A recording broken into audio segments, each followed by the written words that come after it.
Hello friends, आज हम बात करेंगे एंजियोप्लास्टी के बाद होने वाली इमरजेंसी सिचुएशंस के बारे में। एंजियोप्लास्टी के बाद लोगों को ज़्यादातर लगता है कि ट्रीटमेंट कंप्लीट हो गया, अब कोई दिक्कत नहीं आएगी, लेकिन फिर भी कुछ तरह की इमरजेंसी सिचुएशन क्रिएट हो सकती है। इनके बारे में जानना और समझना आवश्यक है, क्योंकि यदि हम इन बीमारियों या प्रॉब्लम्स के बारे में जानेंगे, इनको पहचान सकेंगे, तो हम इन्हें ट्रीट कर सकेंगे। आज के टॉपिक में हम मैनेजमेंट पर उतना डिस्कस नहीं करेंगे, मैनेजमेंट पर ऑलरेडी हमने एक सेपरेट वीडियो किया है और कॉम्प्लिकेशंस पर भी ये इस वीडियो का सेकंड पार्ट है। फर्स्ट पार्ट में हमने ऑलरेडी कुछ कॉम्प्लिकेशंस पर बात करी थी। टॉपिक पर जाने से पहले जो लोग हमारे चैनल पर नए हैं उन्हें रिक्वेस्ट करूँगा कि चैनल को सब्सक्राइब करें, वीडियोस को लाइक और शेयर करें। एक कॉम्प्लिकेशन जो एंजियोप्लास्टी के बाद हो सकता है वो है सडन लो बीपी होना। लो बीपी होना कई बार दवाइयों के साइड इफेक्ट से हो सकता है, कई बार डिहाइड्रेशन की वजह से हो सकता है, खाद्य में लोगों को जो नमक और पानी कम करने बोला जाता है हार्ट फेलियर के पेशेंट्स में, उसकी वजह से हो सकता है।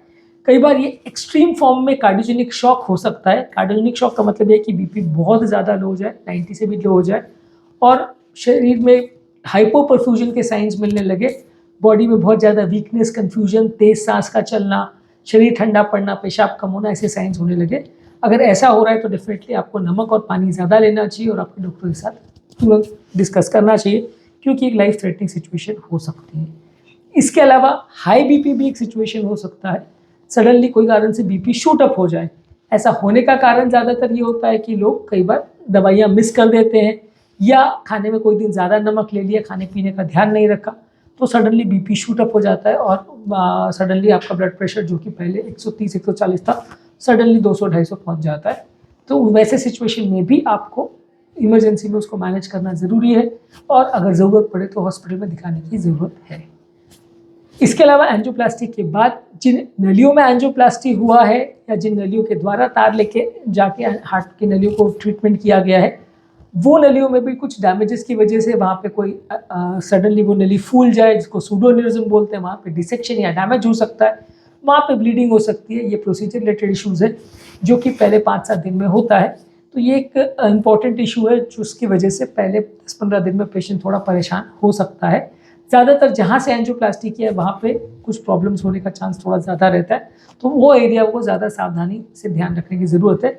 नलियों के अंदर जो स्टेंट वगैरह रिलेटेड इश्यूज़ होते हैं वो ज़्यादातर ऑन टेबल या पहले 24 घंटे में ही होते हैं, उसके बाद यूजली नहीं होते हैं।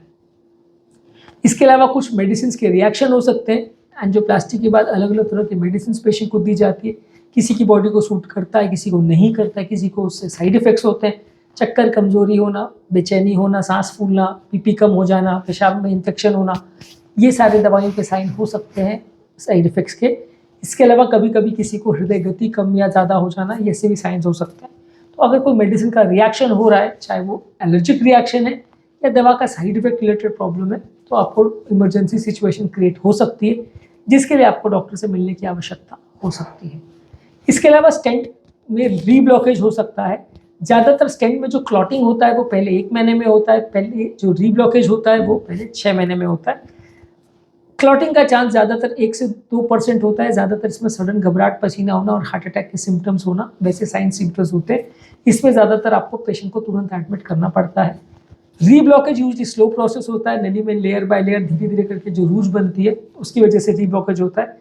ज़्यादातर ये 5% चांस रहता है मेडिकेटेड स्टेंट के साथ, ये पहले 6 महीने में ही होता है और अगर ये होता है तो ट्रीटमेंट की ज़रूरत कभी कभार पड़ती है।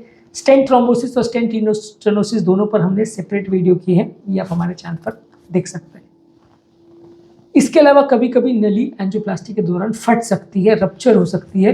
ज़्यादातर ये अगर होता है तो एंजियोप्लास्टी के दौरान ही होता है या पहले 24 घंटे में ही होता है। प्रोसीजर के दौरान अगर नली में कोई क्रैक हो जाए, डिसेक्शन हो जाए, जो कि टाइमली उसको ट्रीट नहीं किया जाए, तो परफोरेशन हो सकता है। चांस 1% से भी कम है, लेकिन हो सकता है। यूजली सडन रप्चर नली का होना एंजियोप्लास्टी के दौरान ही होता है, बाद में यूजली नहीं होता है। हाँ, किसी नली में अगर सूडोन्यूरिज्म बन जाए और नली का कोई हिस्सा फूल जाए तो ये ज़्यादातर प्रॉब्लम क्रिएट कर सकता है और कोई दिन बाद भी रप्चर हो सकता है। नली में अगर कोई इन्फेक्शन हो जाए तो उसकी वजह से कीटाणु नली की दीवार को डैमेज कर सकते हैं, तो रप्चर कई दिनों बाद भी हो सकता है। और मान के चलिए ये 80-90% केस में टेक्निकल इश्यूज से ही होता है और प्रोसीजर के दौरान ही होता है। इसके अलावा लोगों को हार्ट के चारों ओर जो झिल्ली होती है उसमें कभी कभी पानी भर सकता है। हार्ट के चारों ओर जो झिल्ली होती है उसमें हार्ट अटैक के बाद रिएक्शन की वजह से भी पानी बढ़ सकता है, इसे ब्रेसलर सिंड्रोम बोलते हैं।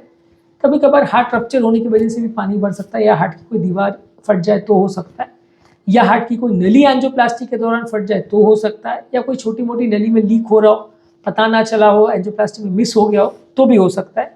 ज़्यादातर ये अलग अलग टाइम्स पे होता है। अगर ये हो रहा है तो इकोकार्डियोग्राफी द्वारा रिकॉग्नाइज कर सकते हैं। इसमें लो बीपी होना और हार्ट फेलियर के ज़्यादातर सिम्टम्स होते हैं। अगर ये हो रहा है तो इसे अर्ली रिकॉग्नाइज करना और ट्रीट करना आवश्यक है। इसके अलावा एंजियोप्लास्टी के बाद कभी कभी किसी किसी व्यक्ति को थोड़ा लंग्स रिलेटेड प्रॉब्लम्स या लंग्स में इन्फेक्शन हो सकता है। हालांकि ये ज़्यादातर हॉस्पिटल एक्वायर्ड इन्फेक्शन जो होते हैं पहले 5-7 दिन में ही होते हैं, पर उसके अलावा यूजुअली लंग्स रिलेटेड प्रॉब्लम्स थोड़े दिन बाद हो इसके चांसेस कम है। लंग्स में पानी भरने का प्रॉब्लम हो सकता है हार्ट फेलियर की वजह से, पर यूजुअली लंग्स में इन्फेक्शन होने का प्रॉब्लम अगर हॉस्पिटल एक्वायर्ड है तो ज़्यादातर ये हॉस्पिटल के दौरान ही होता है या 5-7 दिन के अंदर ही होता है। इसके अलावा जो पंचर साइट है जहाँ पे एंजियोप्लास्टी में अपने नीडल डाली थी, वहाँ पे कई बार खून जमा हो जाता है, इसको हीमाटोमा बोलते हैं। ये हीमाटोमा कई बार दिखता ऊपर से कम है लेकिन अंदर ब्लीडिंग ज़्यादा हुई हो, ऐसा हो सकता है, जिसकी वजह से सडन खून की कमी हो सकती है, जान का खतरा हो सकता है, बीपी ड्रॉप हो सकता है, ब्लड चढ़ाने की ज़रूरत हो सकती है।